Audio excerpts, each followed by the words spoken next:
देखिए, ये जो आरोपी था, इसकी पूर्व पत्नी ने सेक्सुअल असॉल्ट की एक कंप्लेंट की थी।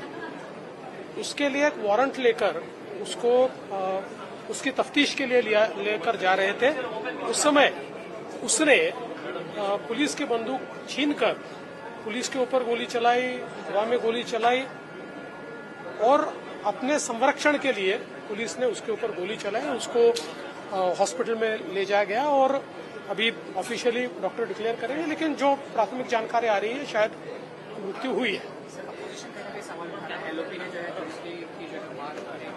देखिए, अपोजिशन हर तरीके से हर चीज पर सवाल उठाता है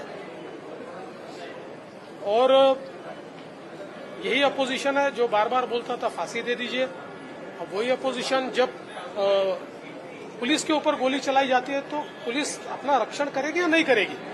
मुझे लगता है कि इसके ऊपर इस प्रकार से विवाद करना बहुत गलत बात है।